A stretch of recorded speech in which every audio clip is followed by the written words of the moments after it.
Bueno, la posmodernidad es un término acuñado en 1979 por un filósofo, por un pensador francés, se llama Lyotard, que plantea que el mundo cambió de época, la historia cambió de época, a raíz del desarrollo tecnológico, particularmente en un área. El área que particularmente implica un cambio un cambio de época a nivel global, dice Lyotard, es el desarrollo de los de las telecomunicaciones. ¿Ah? Cuando se empieza a desarrollar las tecnologías digitales a finales de los años 60, principios de los 70, Lyotard plantea que estamos entrando a vivir en una nueva época, en una época que él denominó posmodernidad, es decir, después de la modernidad. Esta posmodernidad va a ser definida por Lyotard, como ya dijimos, y también por otros autores, y que nos van a plantear una serie de características. Les voy a compartir un material sobre este tema para que eh, podamos, ¿cierto?, ir hablando mientras vemos esta presentación, ¿ya?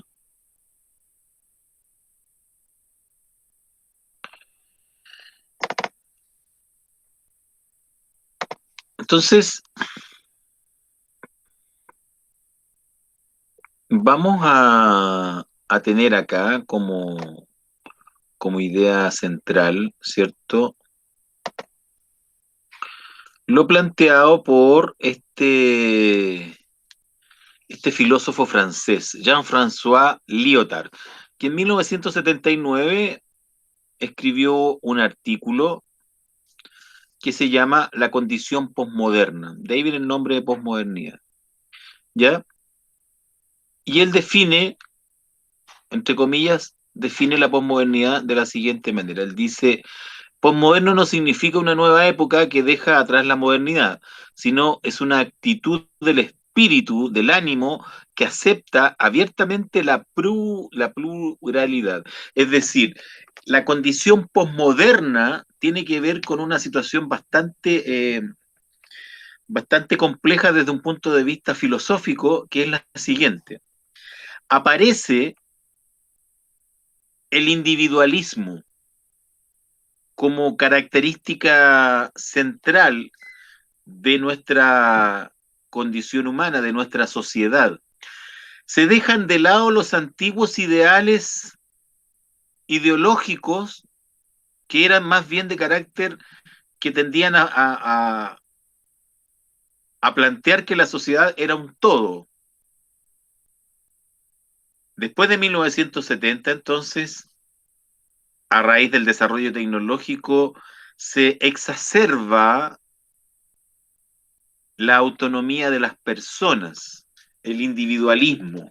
Y esta exacerbación del individualismo, este individualismo a ultranza, genera una lógica de pluralismo, es decir, acepto cualquier otra idea porque todo el mundo tiene derecho a tener sus propias ideas. Ahora, que las acepte no significa que las comparta. Desde este punto de vista, entonces, tiende a surgir un proyecto social basado en esta lógica del yo, del yo y mis problemáticas, que se va a trasuntar, ¿cierto?, en, en condiciones y características sociales que van a ser propias del mundo desde 1970. Hoy estamos en el 2021 y estas ideas posmodernas, de una u otra manera, hay algunos autores que la ven en crisis y hay otros autores que dicen no, la posmodernidad sigue en pie más fuerte que nunca, ¿ya? Lo que me interesa que les quede claro es que la posmodernidad entonces es visto como un, como un movimiento de pensadores, ¿cierto? Que ven un cambio de época y en este cambio de época se ve un desarrollo individualista. Individualista en que se acepta y se admira la pluralidad cultural y la diversidad.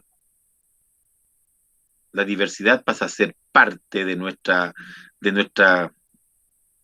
forma de vida social. La sociedad tiende a no uniformar, ¿ya? Sino que tiende a mantener un discurso en este sentido bastante más democrático y bastante más justo, particularmente con las minorías. ¿Ya? Un discurso, ¿cierto?, que recoge el valor de la diversidad, un discurso que recoge el valor de la pluralidad cultural. ¿Les queda claro hasta ahí? Entonces, hablamos de posmodernidad cuando nos referimos, ¿cierto?, a este nuevo periodo que definió Lyotard por allá por el año 1979. ¿Hay alguna duda respecto a lo que estoy diciendo? ¿Está todo claro? Bueno, ¿cuáles son las características de esta posmodernidad? Bueno, la posmodernidad tiene como característica central bueno, la que ya explicamos recién, ¿cierto? Esta idea del individualismo, esta idea del pluralismo, esta idea de la diversidad, pero también tiene que ver con el desarrollo tecnológico, la posibilidad de comunicarse con otras personas en tiempo real, la posibilidad de que el mundo está ahora interconectado. Los medios de comunicación son instantáneos. Los medios de transporte generan que el mundo sea bastante más pequeño. Viajar de un lugar a otro, ¿cierto? Hoy día es bastante rápido si lo comparamos con otras épocas. Comunicarse hoy día es muy fácil si lo comparamos con otras épocas. Prueba de ello es lo que está ocurriendo ahora, ¿cierto? Estoy haciendo una clase en línea. Yo estoy aquí en Santiago, yo no sé en qué parte están ustedes. Supongo que aquí en Santiago, pero supongo también que a lo mejor no necesariamente todos están acá. Ahora, esta posibilidad tecnológica de estar interconectados en tiempo real y esta posibilidad tecnológica también de viajar a otros lugares de manera muy rápida, va haciendo entonces que el mundo empiece a ser una suerte de aldea. Entonces, junto con la posmodernidad, se va a acuñar otro término, que es el concepto de aldea global. ¿Ya? Pero antes de hablar de la aldea global, quiero mostrarles otro autor, otro pensador francés que se llama Baudrillard, ¿ya? Que plantea que el principal elemento que define esta posmodernidad es el consumo de bienes. Es decir, la sociedad de consumo que empezó a existir a principios del siglo XX alcanza un punto alcanza su punto máximo de esplendor en la posmodernidad.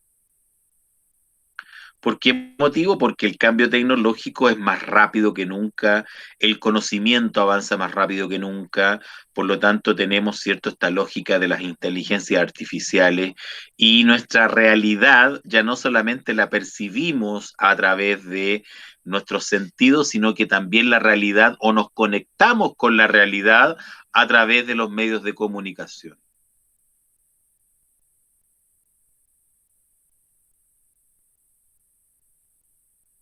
Es decir, que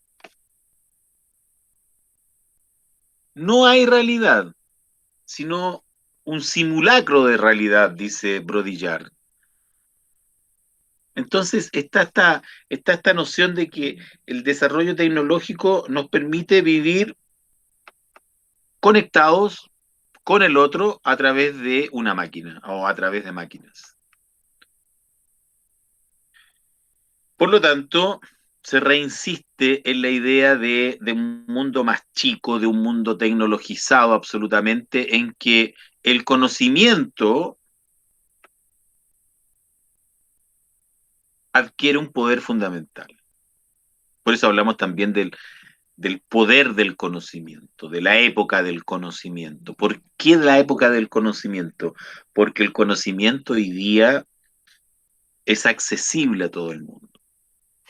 ¿Quiénes destacan? Los que son capaces de manejar de manera versátil este conocimiento. Ahora,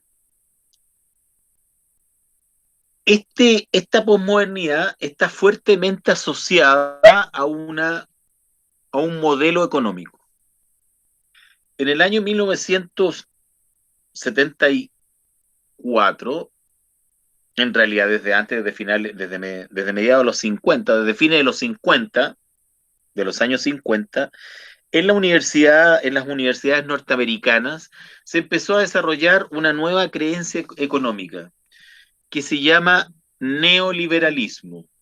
¿Qué significa el neoliberalismo? ¿En qué consiste el neoliberalismo? El neoliberalismo consiste fundamentalmente en la creencia, en la noción económica que, valga la redundancia, la economía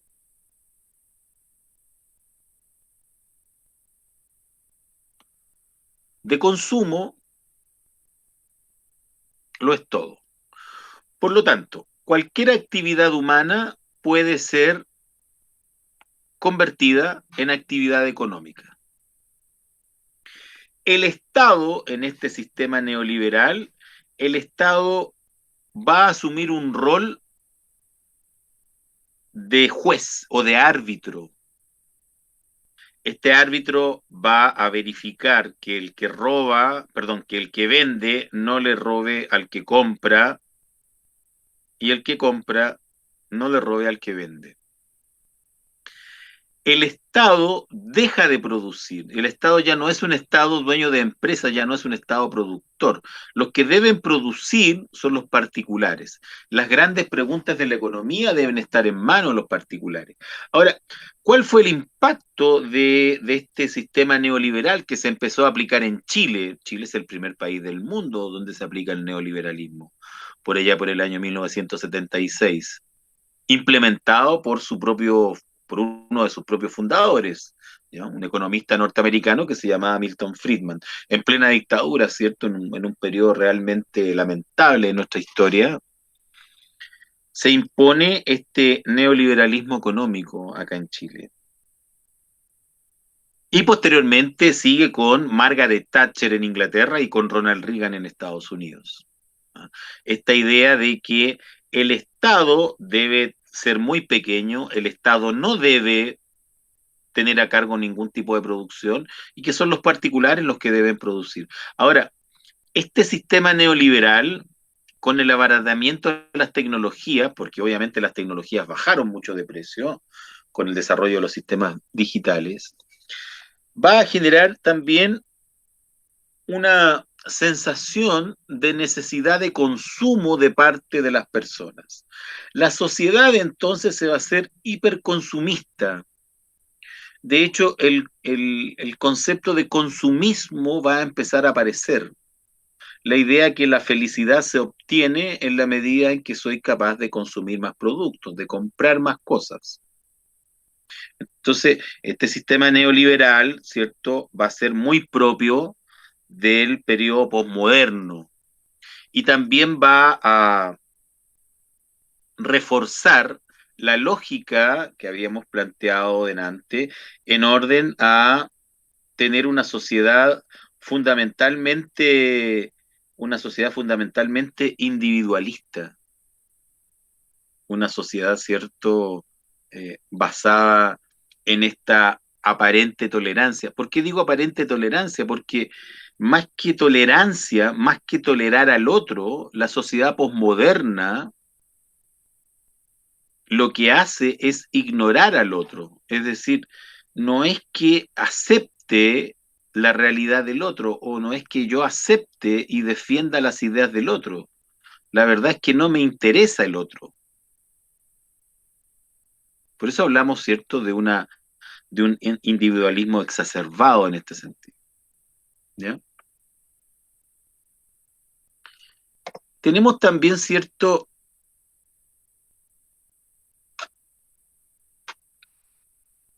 que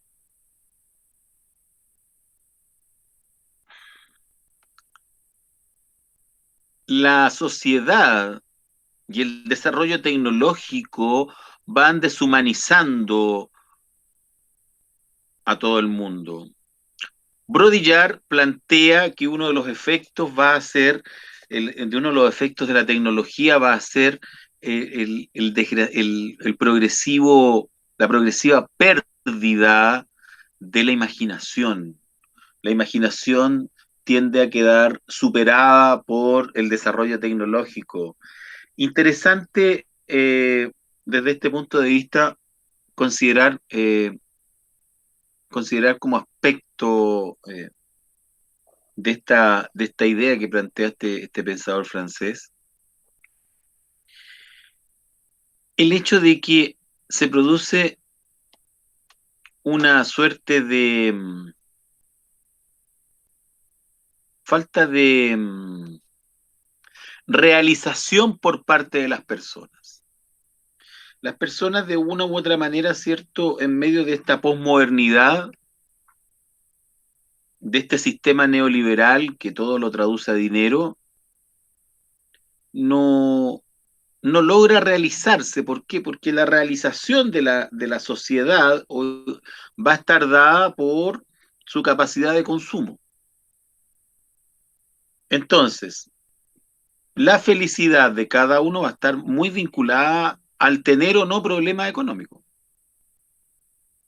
Bajo la lógica que si yo no soluciono mis problemas económicos por mí, nadie va a venir a solucionarlo, nadie me va a venir a brindar ayuda y no, no voy a contar con una suerte de solidaridad, porque el Estado social que hubo en Europa, ¿cierto? Después de la Segunda Guerra Mundial, en Europa Occidental, que es de lo que estábamos hablando en la clase recién, ese Estado social con el Estado neoliberal no tiene nada que ver, pues el Estado neoliberal es un Estado que ya no tiene empresas. El Estado neoliberal ya no entrega, ya no asume ayudas directas, sino que el Estado neoliberal se preocupa que haya un mercado que funcione. Y este mercado debe generar tanta riqueza. Imaginemos que la riqueza es una copa de champán, ¿sí? El Estado tiene que echarle tanto champán, tiene que generar, tiene que ayudar a que el mercado genere tanta riqueza que se empiece a desbordar esta copa, ¿cierto? Y escurra el champán hacia abajo. Bueno, y los que están abajo, los más pobres irán a recibir las gotitas que caigan de esta copa que se desborda. Este ejemplo también se hace mucho con una torta. Hablamos de la teoría del chorreo. ¿Ah? La teoría del chorreo. Significa esto que mientras más ricos sean los ricos, menos pobres van a ser los pobres, dicho en términos muy, muy concretos. Y la sociedad entonces avanza en una dirección bastante particular. La sociedad avanza en la creencia que solo la economía y el consumo generan felicidad. ¿Cuándo soy feliz? Cuando consumo, cuando compro. Si no tengo dinero, me deprimo. Más o menos, ¿cierto? Y el dinero y el consumo me permiten reafirmar mi identidad. Soy exitoso si tengo dinero y me va bien, y soy un fracaso social si no tengo dinero y me va mal. Esta condición que estoy explicando, ¿cierto? Ustedes la pueden ver muy bien en las poblaciones, en la lógica de la población marginal. Preguntémonos por qué la gente hoy día compra ropa de marca falsificada. ¿Por qué me compro una camiseta, ¿cierto? Una camisa marca Polo con un caballito, ¿cierto? Ahí jugando, con un caballero jugando polo. Porque ese objeto, que es costoso, simboliza éxito. Entonces, en esta lógica individualista nos gusta vivir sabiendo que somos exitosos. Entonces, reafirmo lo que había dicho delante. El éxito, el consumo genera felicidad, genera identidad. Tenemos un verdadero culto, hay un culto, casi un culto fetichista. Yo sé que la palabra es fuerte, pero me da la impresión que es lo que mejor define esto. Un culto fetichista por el objeto. El objeto nos da estatus. El objeto me dice a mí quién soy. Por lo tanto, si tengo un buen auto, si uso buena ropa, soy una persona de éxito. Mi identidad, la construcción de mi identidad, va muy vinculada a mi capacidad de consumo. ¿Queda claro hasta acá esta lógica o no? ¿O no entienden nada de nada? Me gustaría saber, escucharlos.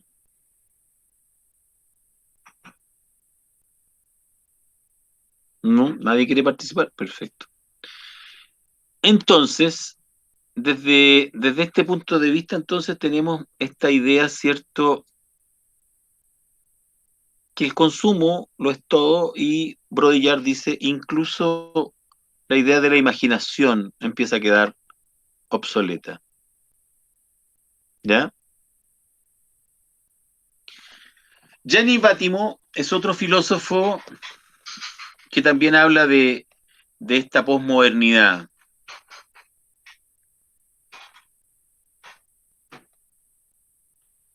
Tiene que ver con que la realidad es hecha desde los medios de comunicación. ¿Ah? Los medios de comunicación son lo que le dice a la gente, son los que le muestran a la gente lo que tiene que pensar, crean opinión. La gente opina y piensa según lo que ve en los medios de comunicación, que es algo que vemos hoy día muy potente entre nosotros. Los temas son puestos a través de los medios de comunicación. ¿Ya? Hay una información que nos bombardea de muchos lugares, ¿cierto? Y esta información de una u otra manera nos lleva a equívocos, nos lleva a enredos, ¿cierto? Al final del día, opinamos lo que escuchamos decir en la tele o leemos en las redes sociales, es decir, los medios de comunicación, ¿cierto? Juegan este rol. Tenemos entonces que, según Gianni Vattimo, que como les digo, un pensador bastante importante de todo este periodo, plantea que lo beneficioso de nuestra época, lo bueno de nuestra época posmoderna es la tolerancia y la diversidad. El hecho de que las minorías por fin puedan vivir tranquilas, que la gente que pertenece a algún tipo de minoría, ya sea racial, religiosa, de género, como ustedes quieran plantearlo, tiene la posibilidad hoy día de vivir en sociedad, ¿cierto? Y no ser una persona que necesariamente tenga que andarse escondiendo para poder subsistir. ¿Ya? Gianni Vattimo valora, en todo caso, ese aspecto de nuestra era postmoderna. Bien.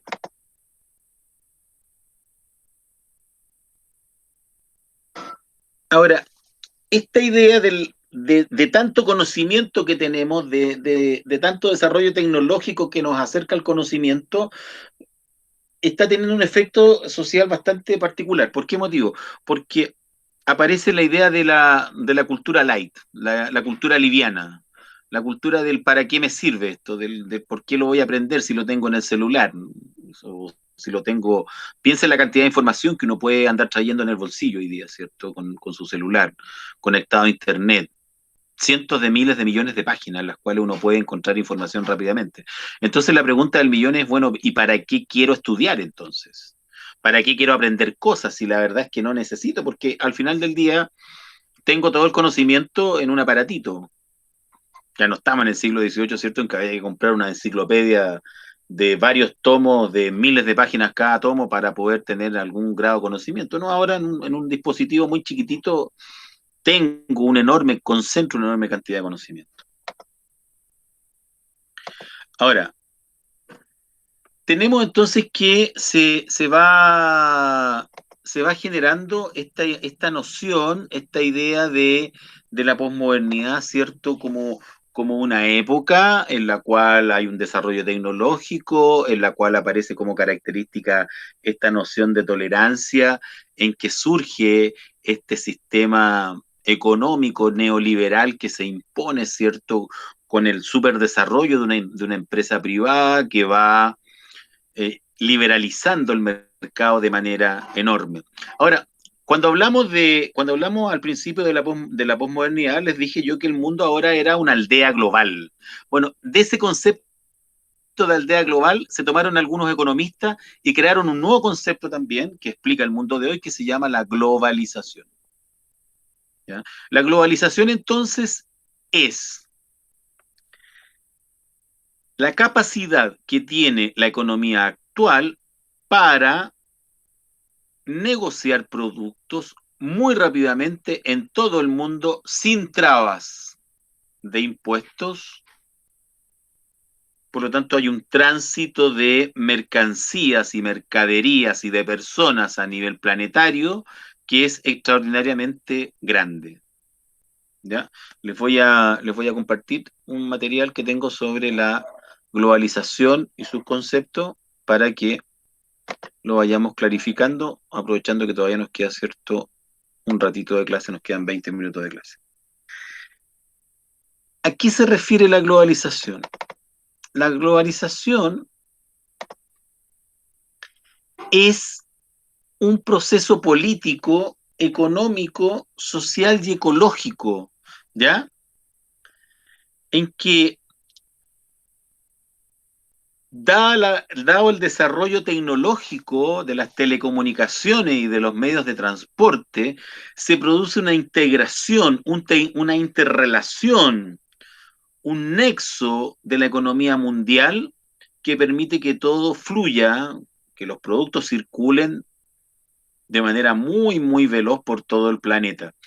Entonces, viene el origen del término globalización, ¿cierto? De esta idea que hubo entre los filósofos de la posmodernidad de hablar de la aldea global. Bueno, la aldea global, y de ahí se deriva este concepto de globalización, ¿ya? ¿Cuáles son cuáles son los aspectos que mejor definen esta globalización? En el año 2001, un economista que ganó el Nobel, que se llama Stiglitz, definió la globalización como una integración económica entre los países.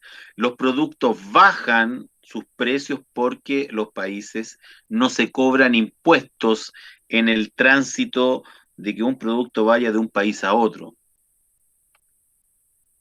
¿Ya? Por otro lado, también los niveles de control de la migración de población en el mundo también se hacen menos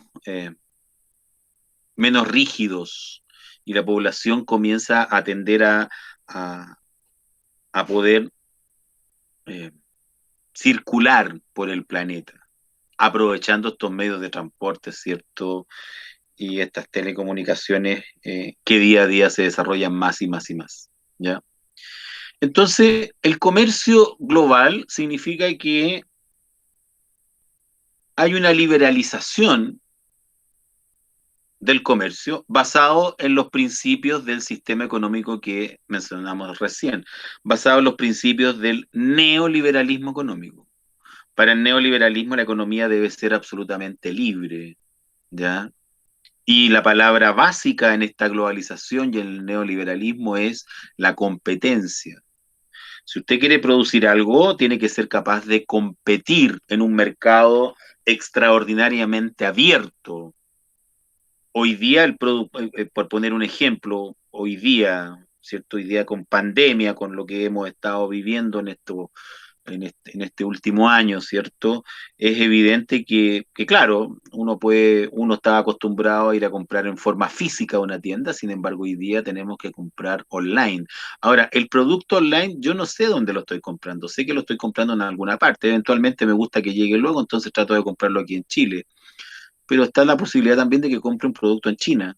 Y el producto igualmente va a llegar a mi casa. A lo mejor se va a demorar un poco más, a lo mejor, pero eso es la globalización. Esta idea de que la economía tiende a mundializarse y que la economía también tiende a ser manejada fundamentalmente por empresas privadas, ¿ya? Entonces, cuando hablamos de globalización, hablamos de esta, de estas condicionantes, ¿cierto?, que producen el desarrollo de los medios de comunicación y los medios de transporte. De una u otra manera, nuestra globalización actual se inicia en los años 80, finales de los 80, principios de los 90, ¿ya? Y se ve fortalecida, se ve empujada esta lógica comercial con el Internet.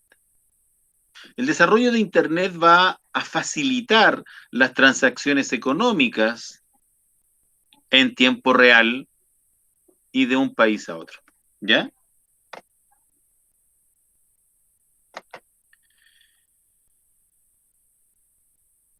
Pero ¿cuáles son las características propias, cierto, de esta globalización que hoy día tiende a agudizarse? ¿Eh? La globalización no es un fenómeno que haya empezado en los años 90 y que ya haya finalizado. Al contrario, hoy día el mundo está más global, cada vez el mundo está mayormente globalizado, ¿cierto? Tiene que ver con el desarrollo tecnológico, tiene que ver con la idea de que el capitalismo ya no tiene competencias, ya no existe el comunismo como alternativa. ¿Por qué? Porque la Unión Soviética cayó en 1991. Entonces, eventualmente el sistema capitalista, el sistema basado en la propiedad privada, es visto hoy día como la única opción. No hay otra opción dentro de la economía. El Estado no debe, según la teoría actual, el Estado no debe ser un ente activo en la producción. Y los países que así lo han hecho, en este minuto, por lo que uno puede ver, no les está yendo muy bien. Entonces, desde este punto de vista, la globalización actual es esta mundialización de la economía que utiliza estas tecnologías que se van superando, ¿cierto?, día a día, que se van renovando día a día, y que se basa en un sistema capitalista llamado neoliberalismo, que en el fondo no es otra cosa que un sistema eh, que privatiza toda actividad humana, ya que toda actividad humana puede ser convertida y traducida en dinero. En este esquema de globalización, en este esquema, ¿cierto?, de neoliberalismo, la sociedad, el ser humano, tiende a ser individualista y consumista. El estatus social, como dijimos recién, está muy vinculado hoy día a la capacidad de consumo de bienes. ¿Ya? De hecho, hay investigaciones sobre esto y hay algunos autores que plantean que hoy día el nivel de consumo o de adoración por el objeto, este nivel de fetichismo por el objeto que habíamos señalado es tan significativo que la verdad es que a las personas no les interesa de dónde cómo alguien obtuvo el dinero. Lo que importa es que si alguien obtuvo dinero, es visto como alguien exitoso socialmente. Lo que es distinto de lo que ocurrió en otras épocas previas a los años 80, donde se valoraban otros elementos del ser humano. Se valoraba la educación, por ejemplo, era muy valorada la educación, la idea tan burguesa que lo habíamos comentado en alguna clase, esta idea de ser decente. Era muy valioso ser decente. Y si alguien tenía dinero, tenía que demostrar conocimientos, tenía que demostrar cultura, decía la gente, ¿cierto? Esta noción de que no era bien visto un burro con plata, como muchas veces escuchamos decir en un dicho muy antiguo en nuestro país. Ahora, hoy día eso tiende a desaparecer. Hoy día la verdad es que interesa el cuánto se tiene y el qué se tiene, ¿ya? ¿Alguien quiere plantear algo? ¿Tiene alguna duda? ¿Quiere decir algo? No, perfecto. Entonces, el capitalismo se ve triunfante frente al socialismo en los años 90, ¿cierto? Y genera esta globalización que vivimos hasta el día de hoy con estas características.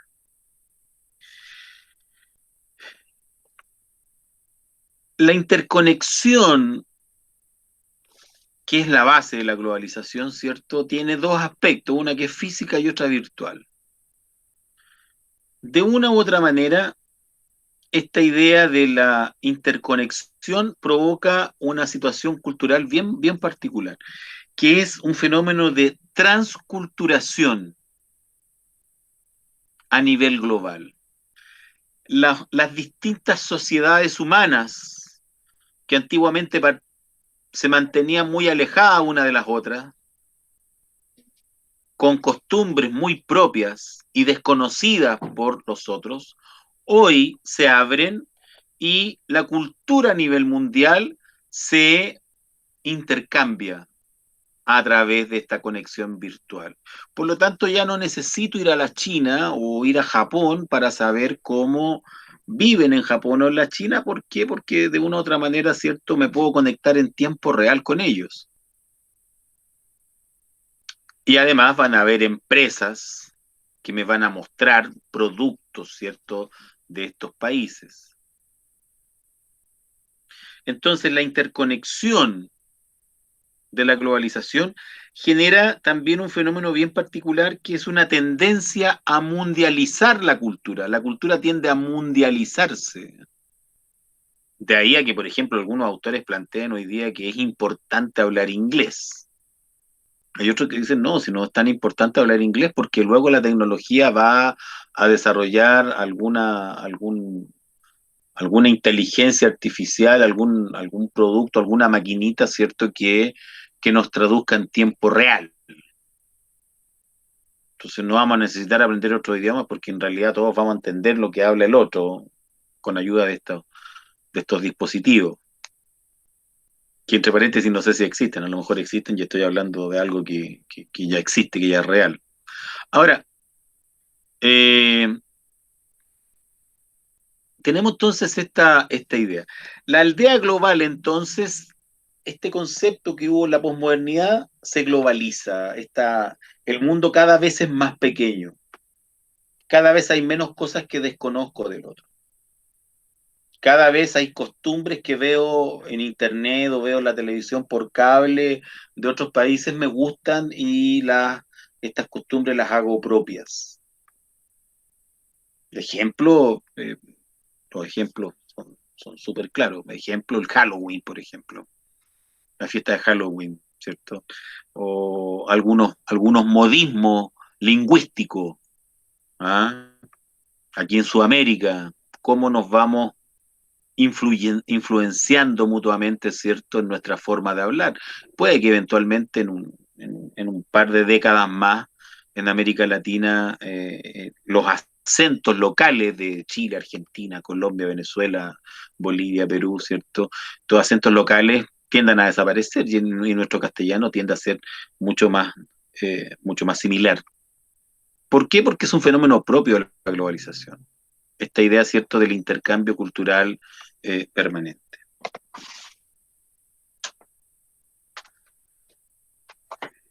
El desarrollo tecnológico de los medios de comunicación, evidentemente que ha redundado, ha impactado en el aumento de los desplazamientos. Hay más gente desplazándose por el mundo. De hecho, en la actualidad se estima que alrededor del 4% de la población mundial es inmigrante. 4%. En un planeta donde hay 7.000 millones de habitantes. ¿Ya?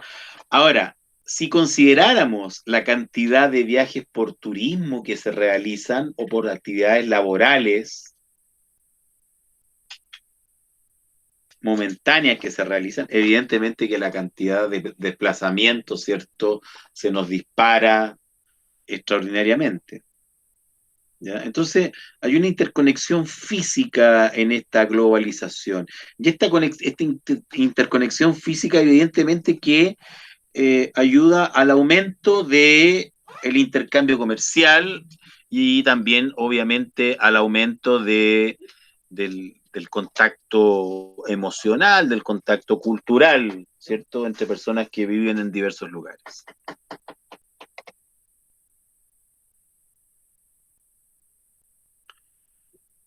Por otro lado, la interconexión virtual tiende a ser cada vez mejor, ¿cierto? La Internet cada vez funciona de mejor manera, tenemos fibra óptica, conexión satelital, cable. La conexión satelital aparentemente es el futuro, ¿cierto? Hoy día hay todos unos proyectos de enviar satélites, una enorme cantidad de satélites al espacio que supuestamente van a crear una red de Internet global que nos va a permitir estar interconectados en cualquier parte del planeta, es decir, ya no van a haber zonas aisladas como de repente eventualmente vemos hoy día.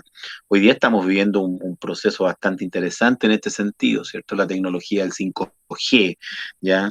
Que viene a multiplicar la rapidez y la eficiencia de las telecomunicaciones, ¿cierto? Que podemos tener eh, a nivel planetario. ¿Cuáles son los nuevos escenarios comerciales? Bueno, las empresas transnacionales, dado este esquema, las empresas gigantes tienden a crecer. ¿Por qué? Porque mientras más grande una empresa, tiende a, o debería tender a tener mayores ventajas comparativas.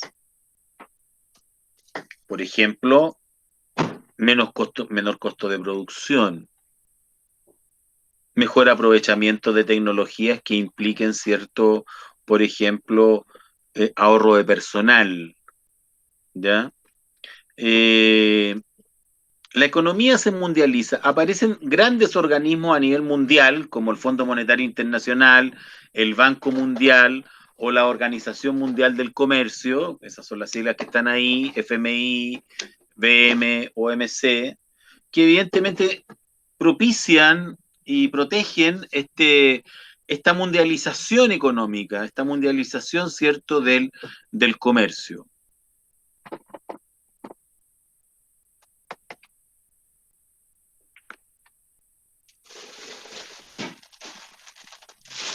Entonces,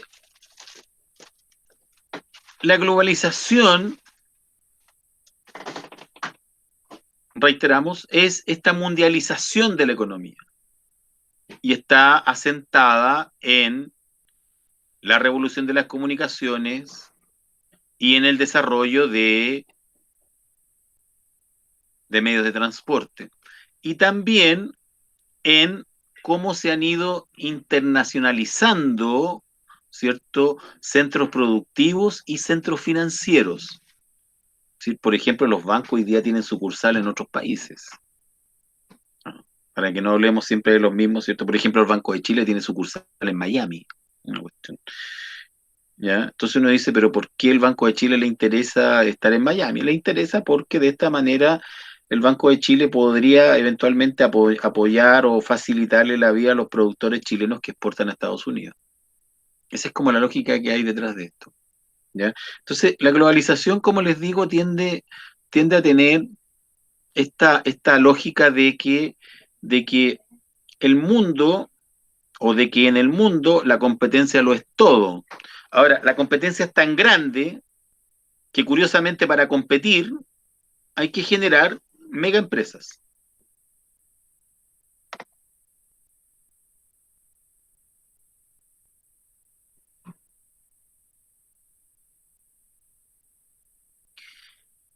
¿Cómo se manifiesta la globalización económica? Bueno, ya dijimos, ¿cierto? Se liberaliza el comercio, hay transformaciones productivas, ¿cierto? Unos países producen materias primas, como el caso de los países latinoamericanos, y generan también, y otros países producen tecnología y productos elaborados, ¿cierto? Todo esto con una amalgama de servicios del sector terciario que también nos vienen de grandes empresas a nivel global. De una u otra manera, la lógica dice hoy día que como este mundo es tan competitivo, los países debieran tender a especializarse en algún producto que les sea favorable. Es decir, producir y vender aquello que mejor se les da, dicho en términos bien coloquiales. En esta óptica, ¿cierto? Tenemos, por ejemplo, el caso de Chile en particular. ¿Cuáles son los productos que los chilenos podemos vender y que podemos competir a nivel global sin mucho temor a ser derrotados, sino que nuestras ventajas comparativas nos permiten, ¿cierto? Decir, mira, aquí en esto somos muy buenos y nos puede ir muy bien.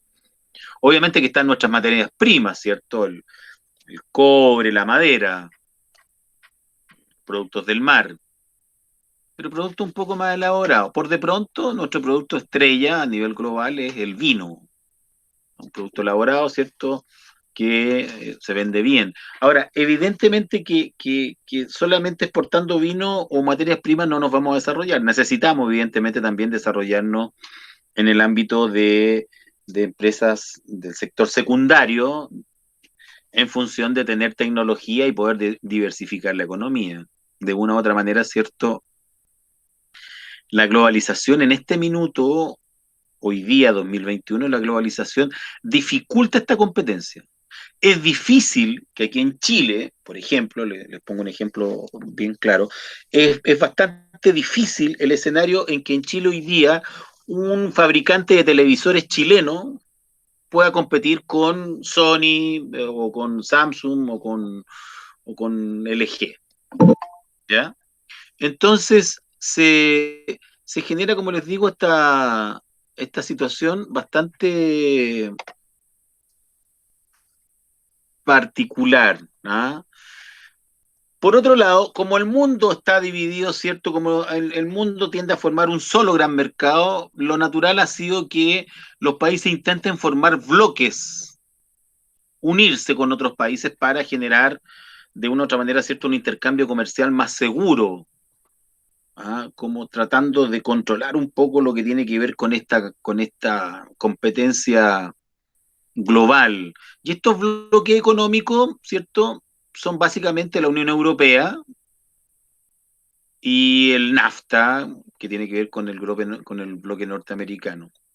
En la cuenca del Pacífico, en todos los países que dan al Océano Pacífico, hace años que se está intentando, desde el año 1992, que se intenta crear un bloque económico que se llama, ¿cierto?, el Foro Económico Asia-Pacífico, ¿ya? Pero la verdad es que hasta aquí ha sido difícil. Es difícil que estos bloques económicos funcionen porque en la práctica los que han estado funcionando de buena forma, o tal vez si el único que ha funcionado como el proyecto, ¿cierto?, lo planteaba, ha sido la Unión Europea. Es el único que tiene libre tránsito de personas, es el único que tiene libre tránsito de productos entre los países europeos. Es el único que ha tendido a generar, ¿cierto?, una legislación común a los países de Europa. Porque si lo vemos en el caso del NAFTA, por ejemplo, que propicia Estados Unidos dice, claro, tengo un tratado de libre comercio con México, con Canadá, donde está Chile y hay otros países latinoamericanos, ¿cierto? Pero Estados Unidos no permite el libre tránsito y no lo permite por una razón bien sencilla. O sea, si le dijeran a los chilenos, todos los que quieran se pueden ir a vivir a Estados Unidos, no sé cuántas personas quedarían acá, ¿ya? O imagínense si dijeran lo mismo a los mexicanos o eventualmente, no sé, a los latinoamericanos les dijeran, oye, todos los que quieran venir a Estados Unidos lo pueden hacer. Entonces, el concepto de bloque económico se pierde al no tener libre tránsito de población, ¿ya? Que es un hecho bastante importante, ¿cierto? Y significativo de entender. Las ventajas del mundo globalizado tienen que ver con el desarrollo tecnológico, tienen que ver con la democratización del conocimiento, porque hay conocimiento en todas partes, ¿cierto? Hay una interconexión cultural que nos ha permitido conocernos y dimensionarnos como seres humanos de una u otra manera, ¿cierto? Esta lógica de aceptar al otro en su diversidad, con sus formas, con sus creencias, ¿ya? Evidentemente que eso el mundo, la globalización ha generado un impacto extraordinariamente positivo, ¿ya? También la posibilidad de que el mundo en algún minuto, ¿cierto? Esta globalización económica en algún minuto se convierta también en una globalización en términos de ayuda mutua, de ayuda fraterna y que el mundo sea visto solo como un solo planeta que no tiene que enfrentar, que tener guerra ni mantener pobreza, sino que tiene que tender a una justicia global, ¿ya?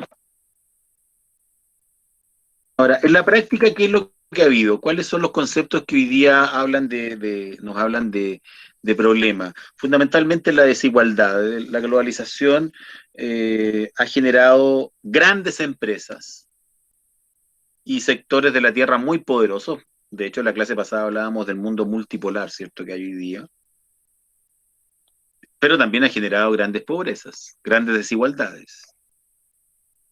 Eh, El individualismo también, ¿cierto? Que es propio del mundo, de la cultura de la posmodernidad y de una u otra manera también propio de esta globalización, ha generado que la vida de las personas tienda a ser compleja y en algún sentido también incluso insatisfactoria. Esta presión por querer ser exitoso, la presión de los medios de comunicación por decirnos que debemos ser consumistas, que debemos consumir, ¿cierto? Que tenemos que validarnos en el producto que compramos como para poder ser exitosos y ser reconocidos socialmente, ¿eh? Que es algo que a los seres humanos nos interesa mucho. ¿Ya? Bien, vamos a dejar entonces este tema hasta acá.